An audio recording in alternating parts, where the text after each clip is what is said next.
welcome to the very first edition of For the Curious. As promised, I will explain why I decided on the name change from The Weekly Intellectual to For the Curious. First of all, I'd just like to say that I've had a very busy summer. COVID-19 has derailed a lot of people's well-laid and well-intentioned plans, and I'm no exception. That being said, the weekly part of The Weekly Intellectual was a decided challenge to myself to release a new episode each week, starting back in April. I did that for a few weeks, but right around that time, my day job was very much paused, with a few Zoom calls here and there and not much else going on. It wasn't long into the summer, however, and as that job started picking back up, that I realized it was an impractical goal for myself to release an episode each week, at least for that time. I also began to realize that the intellectual phrasing of the podcast title might equally be a misnomer. It implies that each episode is curated by an expert, which it is not. Instead, I'm a curious researcher on the topics I discuss, more so than an intellectual. I want to know more about the world around me, and I hope to use this podcast as a creative outlet in doing so, and to spark further conversation on the topics. I'm no expert in these fields. I am enrolling in Harvard Extension School this fall for my master's degree in religion, but so far just have a bachelor's degree in individualized studies from New Mexico State University, class of 2018. With that disclaimer out of the way, welcome to For the Curious. I hope you came to this podcast curious, and I hope you leave the same. Barack Obama was last seen by a major TV audience a few months ago, during the airing of director Jason Hehir's The Last Dance. It is a documentary chronicling the incredible run of the Chicago Bulls in the 1990s. Their 6 championships, the drama in between, and especially the rise of global icon Michael Jordan. Obama appears on screen in the very first episode of the podcast and is referred to as former Chicago resident. Outcries went out about this online, with many saying that the title didn't show enough respect to the 44th President of the United States.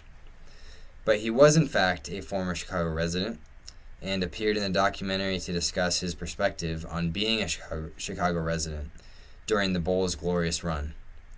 Regardless, a few episodes later, he was back with the title, President Barack Obama.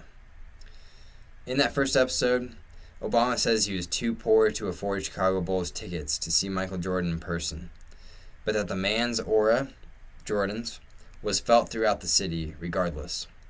The next time Obama appears in the doc, he is discussing Jordan's controversial decision to not openly support Black Democrat Harvey Gantt in the 1990 U.S. Senate race in Jordan's home state of North Carolina. Michael Jordan was never politically vocal during his playing career, in contrast to many of today's top athletes. Jordan made the comment at the time, quote, "Republicans buy sneakers too." To this day, he insists that the comment was made in jest and won't apologize for it. For Obama's part, he was a community organizer in Chicago during the Jordan years, especially working to get the black vote heard and registered. In the documentary comments, he remembers being somewhat disappointed by Jordan's stance, who at the time had the loudest voice not just in Chicago, but perhaps in the whole United States at that point. The phenomenon of race is inextricably linked to Obama's life and to his 2 terms as United States president. He was born to a black Kenyan father and a white Kansas mother in 1961. As a side note, despite vocal skepticism from the likes of Rush Limbaugh and Donald Trump himself in the late 2000s, Obama was indeed born in Honolulu, Hawaii. Details of his upbringing we will go into shortly. But race itself is as much a hot-button issue right now in the United States as there can be a hot-button issue, rivaled perhaps only by the global COVID pandemic. The firestorm of national protests still happening currently centered in Portland, Oregon, began on May 25th with the phone camera recorded killing of George Floyd in Minneapolis, Minnesota. Police brutality has since been highlighted, with some calling to defund the police entirely, others pointing to the fact that very few black men are killed on average by police on a yearly basis. The other side then counters that there are far less black citizens living in the United States, so that proportionally the arrests, searches, and violence from policemen are still greatly unjust and disproportionate. This is what is referred to as systemic racism, at least one part of it. Obama has given voice to these incidents in his post-presidency, most recently with the passing of civil rights giant John Lewis on July 17th. Obama led the online tributes to the man's life. Race is in the forefront of the United States right now, and few seem to be still outright denying that it is an issue.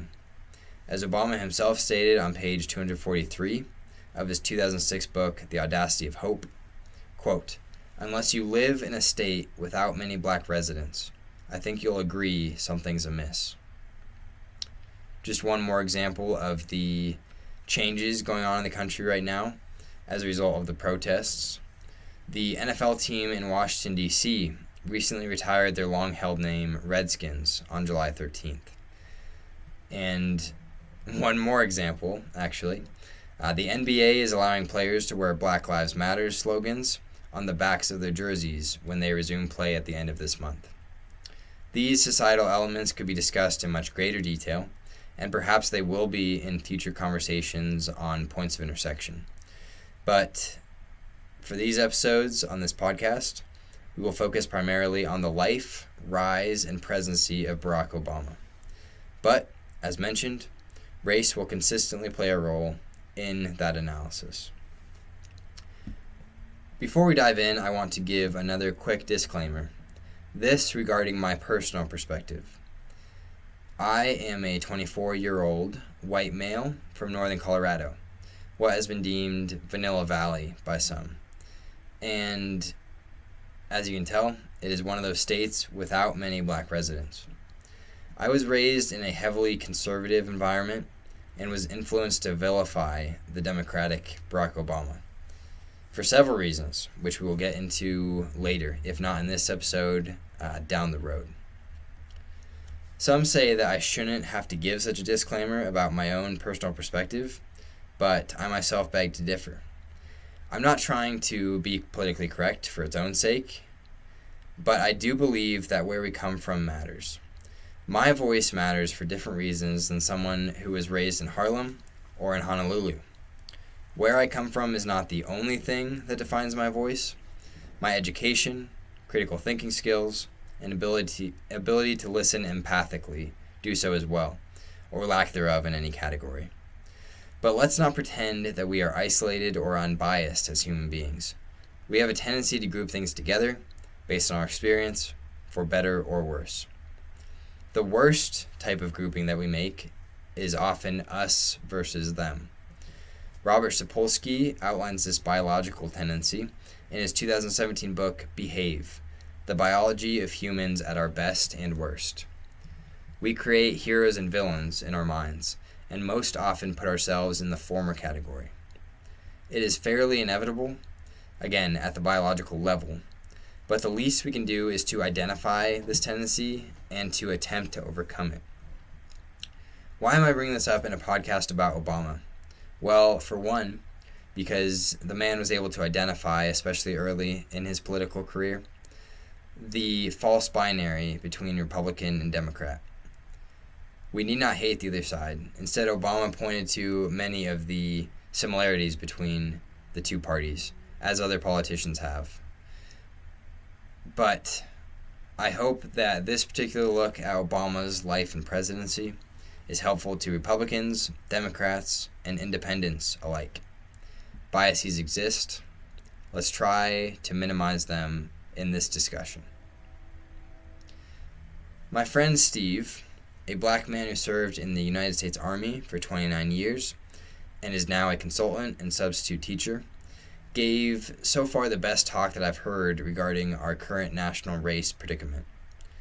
to an organizational board he started by telling a few stories about times in his life when he's experienced prejudice personally. He wanted to let those living in the northern Colorado area know that racism is still alive, and alive in our community. After these stories, he went on to give a suggestion of where to start in undoing such racism. He said, quote, "We all must educate ourselves on these issues. Perhaps in learning, we may find some healing. In education, we may gain some tools, at least to begin the process."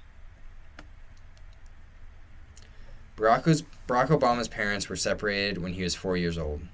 He had only one face-to-face interaction with his biological father, Barack Sr., after that, and only heard whispers of what the man was like before his death at 46 years old in 1982.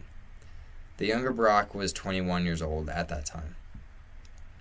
In the years between his own birth and his father's death, Obama and his mother moved from Hawaii to Indonesia with his mother's second husband.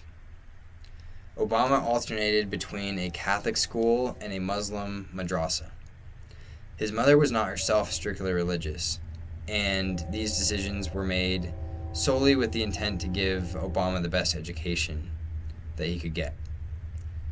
Indonesia was going through political instabilities at the time, though, and at age 10, Obama was sent back to Hawaii to live with his grandparents. It was then, going into his early teen years, that the young Obama began to see race as an issue to be grappled with. He noticed that he was not like everyone around him in different ways, and also that those in textbooks and on TV shows rarely looked like him. He sensed a discrepancy between the races, but said of his grandparents, from page 18 of his 1995 book, Dreams from My Father, which we will continue to explore, that, quote, like most white Americans at the time, they had never really given black people much thought. Surely, of course, they had to give some thought on the topic when their own daughter decided to marry a Kenyan man, but we will move on. The younger Obama began to be angry toward white people and to spend time with black social revolutionary types. By the time he was attending the liberal arts Occidental School in Los Angeles, he was heavily influenced by the Autobiography of Malcolm X. Obama transferred to Columbia College in New York for his final 2 years of undergrad and graduated with a degree in political science. It was during this time in New York that he had the following reflection about his mixed heritage. Quote, "I look down now at the abandoned New York street. Did Marcus know where he belonged? Did any of us? Where were the fathers, the uncles, and grandfathers who could help explain the gash in our hearts? Where were the healers who might help us rescue meaning from defeat? They were gone, vanished, swallowed up by time. Only their cloudy images remained, and their once-a-year letters full of dime store advice." That from page 118 of Dreams from My Father. The last line refers to the cloudy image of his own father, whose letters he indeed received about once a year. Soon after, he would be gone from his son's life forever, following a deadly automobile accident. Upon graduation, Obama entered the business sector. He made a lot more money than he was used to during that time, but felt called or pulled toward something else. Soon it was on his mind to become a community organizer. He quit his job and moved to Chicago, but had trouble finding a job in his desired field. When he finally did find that job, the pay cut was immense. He certainly could not buy tickets to see Jordan and the Bulls.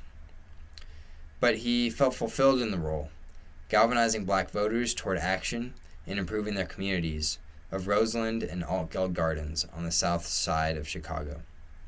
He realized that, quote, "communities had to be created, fought for, tended like gardens." That from page 134. The most striking passage from Obama's first book, during this part of his life, came after an incident when a black coworker of his wore colored contacts, which made her eyes blue. He asked her why she had done it, why she wanted to look more white. Afterward, he reflected with the following from page 192.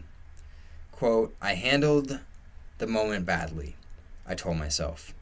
Made her feel ashamed of a small vanity in a life that could afford few vanities. I realized that a part of me expected her and the other leaders to possess some sort of immunity from the onslaught of images that feed every American's insecurities.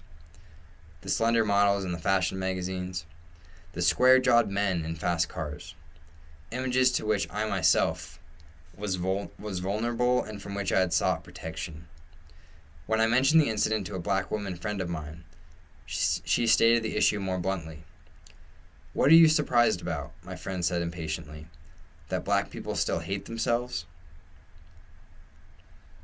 This was the first time reading Obama's early memoir that I really felt the discrepancy between my experience and his. Growing up, those images of the ideal were not too far from my own reflection in the mirror. I have blue eyes and sandy blonde hair. I am white, but can tan in the sun. I was never told to look differently if I wanted to be attractive to people, except maybe when I was encouraged to lift weights and get tattoos to enhance my image, both of which I did probably mainly for the purpose of impressing others. But I didn't have to change my skin or my eye color or other major parts of my identity to be valued by myself or the society or others.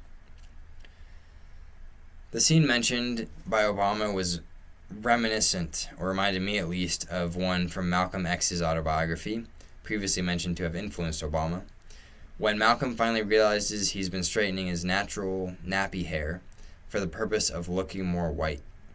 He stops, of course, and encourages his black readers to do the same. He tells them not to be ashamed of what they were born with. Perhaps this is the dynamic that Kendrick Lamar speaks to in his 2014 single, I. Fighting against the temptation to pity oneself based on skin color or even societal standing. But Obama saw no help or empathy coming from those outside his own community. From page 193, quote, there seemed no reason to expect that white people would look at our private struggles as a mirror into their own souls, rather than yet more evidence of black pathology. The accusation here is stark. Those more privileged do not see themselves in those less privileged. They do not see another human, but only someone black, someone disparately different. There are complex forces at play when it comes to race. Slavery's ugly head still rears itself in our modern psyche. We as a society cannot fully extricate ourselves from its consequences, at least not yet. The ideal would be to see race as a social construction it is, rather than as any kind of biological reality beyond more or less melanin in the skin. But there's too much history behind it now, too much identity wrapped up in it, to simply do away with race in the United States or abroad. There were, after all, hundreds of years of slavery, and slavery-type restrictions following. Michelle Obama, in her best-selling memoir, Becoming, told a story of Barack being lost in deep thought while they were together. She asked him what was on his mind, expecting him to say that it was her beauty, or her intellect, or his love for her, that he was so preoccupied with. Instead, he replied that he was pondering the plight of the black man in the United States and what he could do about it. And it does take pondering. No simple fixes to race relations await this country. A couple more major developments in Obama's life are described in Dreams from My Father. First, he works with many local churches, and seeds of belief are planted in his own life. He is still a skeptic, who was, of course, raised to be irreligious, but readers can begin to see in him the start of a developing faith, one described in greater detail in the later Audacity of Hope. Second, he enrolls in Harvard Law School. This decision is met with some pushback from those in his community, who are happy for him, but also see the possibility of his abandoning them in their own continuing struggles. Third, shortly before beginning his law program at Harvard, he takes a trip to Kenya to spend an extended amount of time with family there. He learns much more about his departed father and about his own ancestral roots. The last part of the book, is taken up with this trip, and it is worth a read. Obama continues to struggle with his personal identity and with the broader societal implications of global race relations. A couple notable observations from pages 407 and 414, respectively. Quote, he would say that the white man was always improving himself, whereas the African was suspicious of anything new. And, quote, this pleased Onyango, for to him knowledge was the source of all the white man's power, and he wanted to make sure that his son was as educated as any white man. Both of these quotes speak to the idea that knowledge leads to power, but do not go into explicit detail of how such power can be held against others. Again, we don't have time to go into that sufficiently here, but just look at the history of slavery, sharecropping, and Jim Crow for a more thorough look at how knowledge acquisition was suppressed for hundreds of years in the United States. See Narrative of the Life of Frederick Douglass as an example of what happens when such knowledge is unleashed and unchained. I will end and wrap up the first part of this analysis of Obama's life with the following quotation from page 437 in the epilogue of Dreams from My Father. In it, Obama describes his postgraduate work as a lawyer in Chicago with its own set of moral struggles. Quote, the study of law can be disappointing at times, a sort of glorified accounting that serves to regulate the affairs of those who have power. But the law is also memory. The law also records a long-running conversation, a nation arguing with its conscience. Part 2 of this analysis will be coming soon. Hopefully soon means sooner than it took for this first part to come out. Talk to you then.